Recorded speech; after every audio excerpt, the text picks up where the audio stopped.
میرے پیارے بھائیوں اور بہنوں، اللہ کا بہت بڑا کرم ہے کہ اس نے ایک بار پھر ہمیں رمضان کے مقدس مہینے کے قریب پہنچا دیا۔ یہ مہینہ کوئی معمولی مہینہ نہیں ہے، یہ ہماری زندگی بدلنے آتا ہے۔ آج بہت سے لوگ ہمارے بیچ نہیں ہیں جو پچھلے سال ہمارے ساتھ تھے، اس لیے یہ بات سوچنی بہت ضروری ہے کہ یہ رمضان ہمیں نصیب ہوگا یا نہیں۔ یہ سچ بات ہے صادق بھائی کہ ہم میں سے بہت سے لوگ رمضان کو صرف بھوک پیاس سحری اور افطاری تک ہی سمجھتے ہیں، لیکن رسول اللہ صلی اللہ علیہ وسلم نے رمضان کے مہینے کو اس سے بہت اونچا مقام دیا ہے۔ آج ہم وہی حدیثوں کے ذریعے سمجھنے کی کوشش کریں۔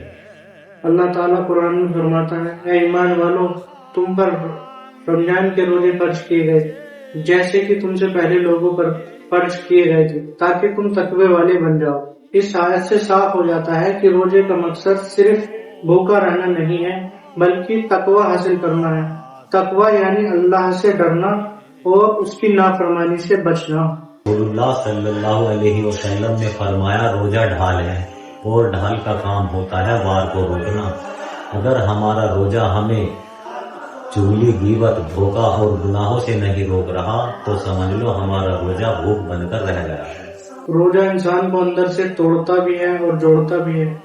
بھوک انسان کو اس کی اوقات یاد دلاتی ہے، غریب، مسکین اور مجبور کی حالت سمجھ میں آتی ہے۔ رسول اللہ صلی اللہ علیہ وسلم نے فرمایا، جو شخص روزے کی حالت میں جھوٹ بولنا، برے کام کرنا نہ چھوڑے تو اللہ تعالیٰ کو اس کے بھوکے رہنے کی ضرورت نہیں، یعنی اللہ کو ہمارے پیٹ کی بھوک نہیں، دل کی صفائی چاہیے۔ رمضان رحمت، مغفرت اور جہنم سے آزادی کا مہینہ ہے۔ یہ وہ مہینہ ہے جس میں اللہ تعالیٰ اپنے بندوں کو معاف کرنے کے بہانے ڈھونڈتا ہے۔ رسول اللہ صلی اللہ علیہ وسلم نے فرمایا، جو شخص ایمان اور ثواب کی نیت سے رمضان کے روزے رکھے اس کے پچھلے تمام گناہ معاف کر دیے جاتے ہیں۔ سوچئے، سالوں کی غلطیاں ایک مہینے میں معاف کر دی جاتی ہیں۔ سحری صرف پیٹ بھرنے کا نام نہیں ہے، یہ سنت ہے اور اس میں برکت ہے۔ نبی کریم صلی اللہ علیہ وسلم نے فرمایا، سحری کھایا کرو کیونکہ سحری میں برکت ہے، اور افطار میں سادگی رکھو، روزہ اللہ کے لیے ہے، دکھاوے کے لیے نہیں۔ اگر روزہ نماز سے جڑ جائے تو انسان سچ میں بدل جاتا ہے۔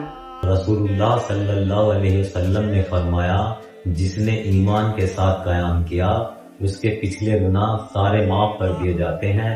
تراویح بوجھ نہیں، یہ اللہ کا انعام ہے۔ روزہ ہمیں نرمی، صبر اور معافی سکھاتا ہے۔ رسول اللہ صلی اللہ علیہ وسلم نے فرمایا، اگر کوئی تم سے جھگڑا کرے تو کہہ دینا میں روزے دار ہوں، یعنی یہی روزے کی پہچان ہے۔ افطار کا وقت اللہ کے سب سے قریب ہونے کا وقت ہے۔ رسول اللہ صلی اللہ علیہ وسلم نے ارشاد فرمایا، 3 لوگوں کی دعا رد نہیں ہوتی، روزے دار کی، مظلوم کی اور مسافر کی، اس لیے اس وقت دل سے توبہ اور دعا کریں۔ رمضان ہمیں بدلنے آتا ہے۔ اے اللہ ہمیں رمضان تک پہنچا دے اور ہمارے رمضانوں کو قبول فرما لینا، آمین۔ آمین۔